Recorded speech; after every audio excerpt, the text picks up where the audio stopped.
Hello and welcome to Total Sports match preview for the West Indies vs Pakistan Test Series.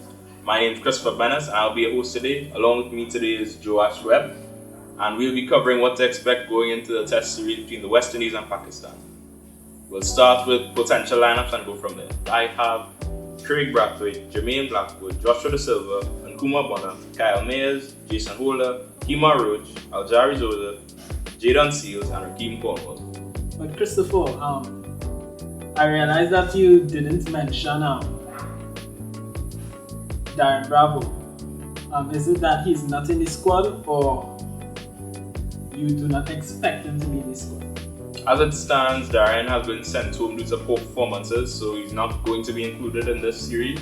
Maybe he could make a push to come back later on, but because of the lack of performance in the previous series, he isn't going to get an opportunity here. You see, that's the thing. I think that's very disappointing for me because I'm a fan of Darren Bravo and he has a lot of potential, and the more you put him out there, he's going to bounce back from this. But I understand on the flip side, there are a lot of athletes in the pool. There are a lot of cricketers who he'll be filling a space where a lot of players who would have been practicing and in form while he is showing consistency in poor performances. But this would be a tough one for me. Personally, I think he should be included in the squad even if they don't start him. But we'll see what goes, who replaces him and how they perform.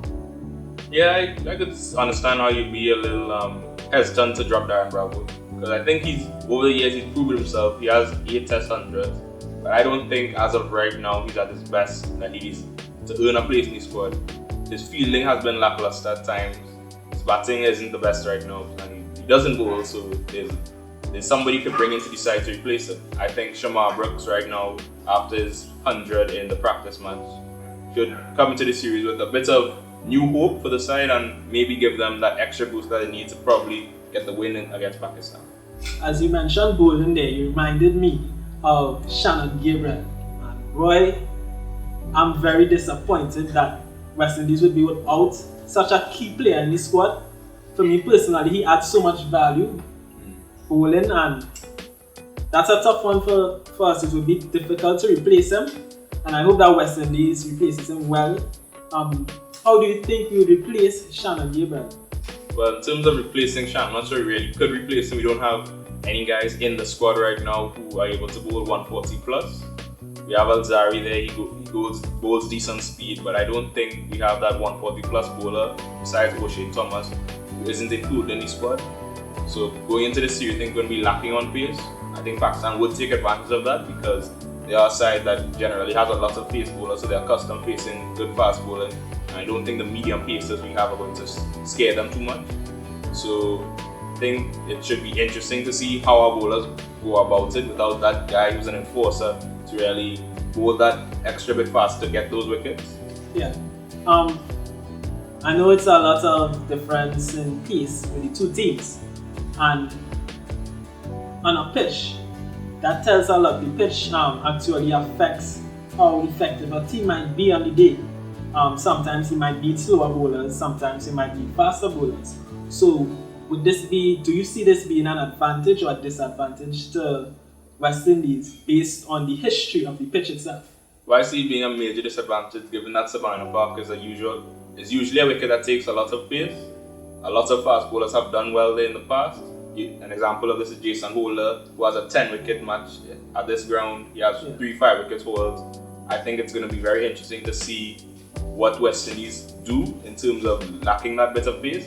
But I think Pakistan, with their amount of pace bowlers that they have, they should be pretty good coming into this series. I'm not sure that West Indies is going to be able to cope with the fast bowling, but that remains to be seen. Coming into this series, Jason Holder is showing a lot of form, and he has an average of about 20 runs when bowling.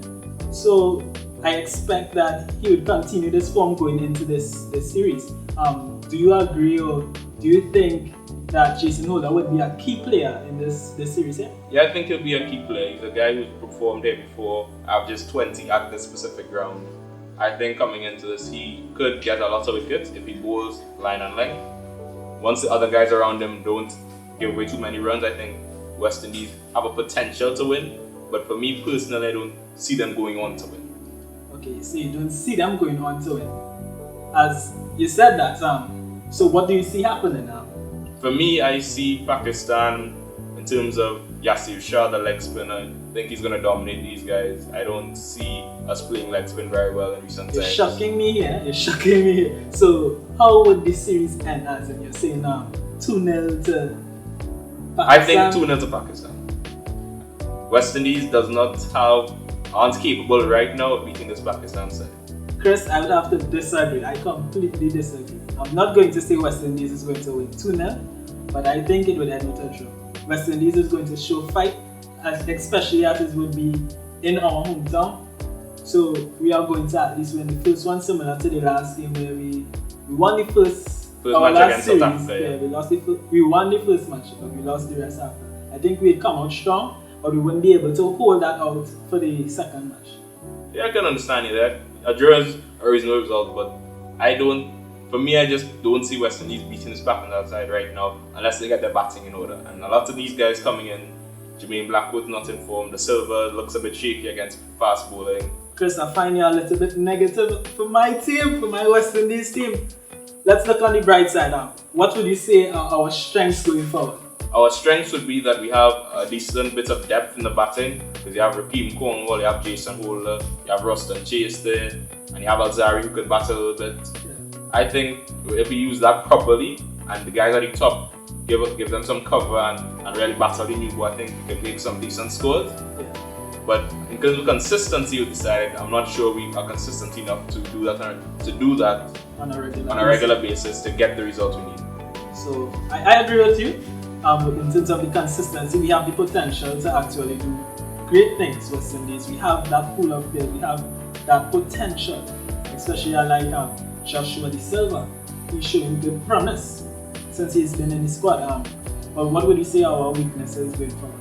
Well, for weaknesses, I think we all know the weaknesses at this point. In terms of West Indies batting against fast bowling, it's very indifferent. I do see a problem there. We saw it against South Africa. Guys like Nokia running and bowling 140 plus. A lot of guys struggle, got out to the short ball. Yeah. I think that's going to be a major concern. Another concern would be against leg spin and spin in general. And Pakistan is known for having good spinners, and they have Yasir Shah, the leg spinner there. So I think it's going to be a bit of a struggle in that regard, but we should at least make some decent scores, but I don't see us going on to push for victory. So Chris, actually going into this match, generally, at Sabina Park, the team that bowls first actually goes on to win. So if West Indies bowls first, with the strength they have in the bowling, they have a great opportunity at winning this match. Yeah, I think they have a good opportunity to bowl first if they get everything together in the first innings and bowl properly. They should get them early wickets and probably bowl at Pakistan. But I think for West Indies, the biggest problem will be the batting and how they go about it. If they don't go about it well, I don't see them making the impact or making a score they need to really challenge Pakistan. I know what you're saying, right? But the average score in first innings is 321. I think that's easily, I don't want to say easily, but it is attainable for the West Indies based on the squad. So they have a fair chance. They just need to apply themselves, in my opinion, and they can win this match. Yeah, I think they can do that. But for me, I don't personally see them doing it. But they have possibilities that they could do it and go on to win the match if they apply themselves properly and bat. But that still depends on, we know these guys are inconsistent guys. Maybe someone or two might have a good score. Maybe I think most likely going to get up to 280 mark around there. I don't see us getting that 300 plus. But I think we have a chance of winning it, but I don't see us going on to win it. Well, Chris, you've said what you had to say. I said what I had to say. Thank you for having me, for hosting me on this show. It was a pleasure. Hopefully you'll have me for the next time or times ahead. But generally, I would like to thank everyone for watching the show, and would like to encourage you all to like, share and subscribe to Total Sport. We are also available on other platforms like Instagram, Twitter, Facebook. So make sure to follow Total Sport on all platforms. Make sure to have a look at our Team TTO in Tokyo series and our other highlight videos. Enjoy.